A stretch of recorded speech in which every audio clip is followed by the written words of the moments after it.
What is up, guys? Back for another video. Although I was not able to record this one because it would have been really hard due to the materials I had to get out for it. This tree looks like a tree you'd find in the mountains now, limbed up to the very tip. Now, this tree is a sucker of this tree, which is the neighbor's tree. I decided to get out here. It's nice. It's windy today. It's one thing, but this wind is bringing a storm. Forecast calls for in the next 10 days, and it won't be nice till pretty much the 10th day of the 10 day, which is March 8th. So it is February 29th today, and here's the street. You can see here, I want to show you the difference between, or how to properly cut a tree and how it heals when you do so. See here, right here in this tree was where I made a cut last January, last year. And over the spring, this stuff appears like a gel of some sort. It's hard. It's started to push through, it looks like. That was not there when I pruned it. Matter of fact, I took my ladder down. We'll use this one for example. You can see that a little bit. That one there, I just pruned. You can see that a little bit. That one there, I just pruned. And that one there did not have this material, wood stuff going around it. And what this is it is the healing for it. I forgot the name.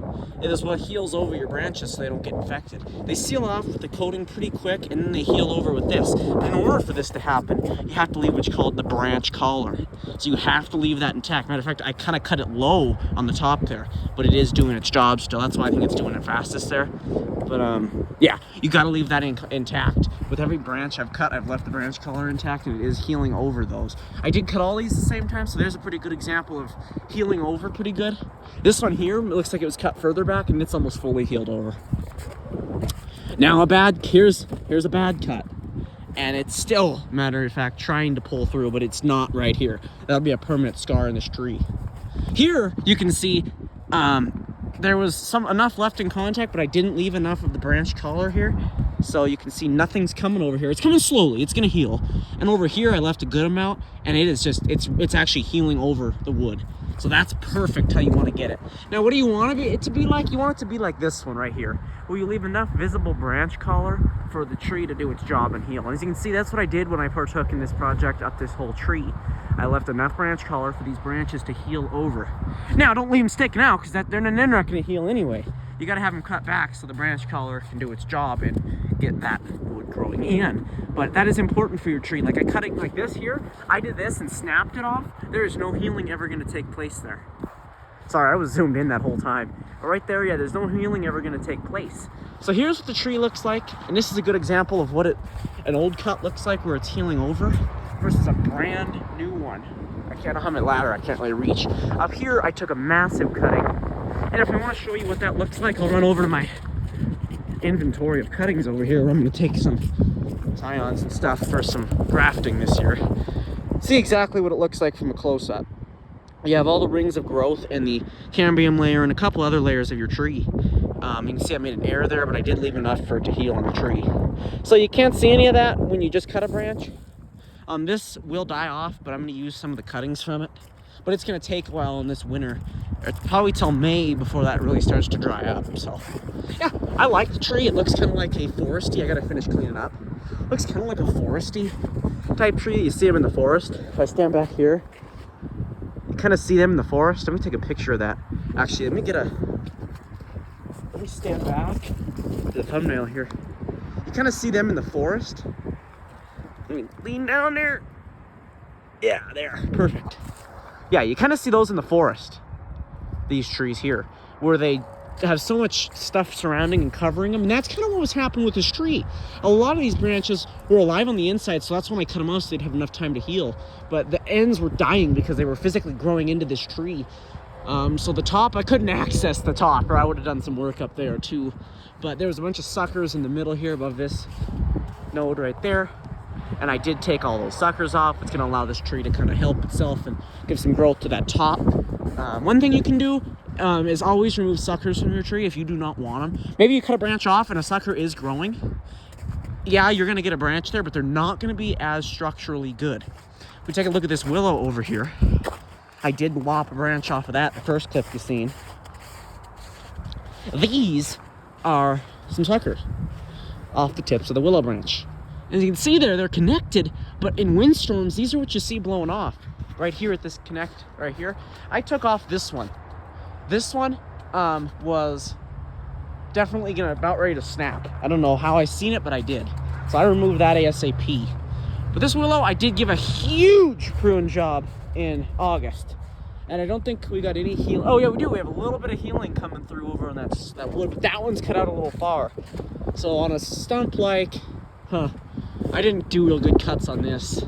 So they really aren't healing. If you do them this far out, you're not gonna have much of a healing occur. I should come in and actually, that's what I might do today. Come in and cut these a little further back so they do heal. Because the branch roller can't do much when it's this far out. That stuff corrodes over and swings in and heals the branch. So that's kind of how you have to cut a tree. But yeah, I do like the look of this tree. And here's the willow branch I cut. Could use some of these too as cuttings. So I'll actually drag it over while I'm talking here. If we look down here, it's a pretty thick branch. And it connects with that sucker right there. So let's grab it. Willow branches snap really easy. I'll take some of these cuttings. But yeah, I do enjoy that high up look. Makes it look like it's in a forest. I'm gonna maintain that, so I'm gonna come out here every winter, every probably spring, and take off them limbs. So yeah, just because it's gonna keep suckering until it's girdled, and I don't want to girdle it, or that'll kill it. So if you are wondering a way how to take off suckers, how to get them to quit growing, is girdle your tree, which consists of cutting out the bark and the first layer of the tree. And you know, it doesn't matter how much, just take a chunk like from here to here, girdle it out, and then grind it all the way till you see the green. I did make a mistake right here. As you can see some of the green in the tree at that cut. And that's not gonna harm anything. That tree is gonna grow back. It's gonna be able to heal over those problems. But if you do that around the whole tree, there's nothing to heal over, and it will kill the tree within 2 years. So some people do that if they just want to kill off it and don't want to cut it down. That is an option, but it takes a while, and you might have some ground suckers still. Although it will kill the roots, as no sunlight will be able to get down from the tree into the root system. But what the tree is going to quickly realize is, oh no, the top died, and it's going to send out a ton of shoots on the bottom. So you have to run over it with some poison as well. But yeah, I thought this was a cool video to make today. I wanted to get this tree done, and it's such a nice day to do. It's windy, but it's a nice day, as the next days are going to be pretty cold until the 8th of March. So, good week. Pretty cold. But yeah, looks nice from all angles. It'll allow me to get in here easier with a mower, get in here with pruning. I'll have to get a bigger ladder next time if I want to assist on anything up inside the canopy. But yeah, pretty nice project to get done today. Yeah, always just keep a little bit of your branch collar exposed, and your trees should heal over just fine. Look at that spruce over there. It's just so windy out today. You can hear them howling through all these. Kind of nice just sit under here and listen to all this. I could sit out here all day. This was a nice thing to get done today. Anyway, we'll see you guys in the next one. Let's get here, summer. Jesus.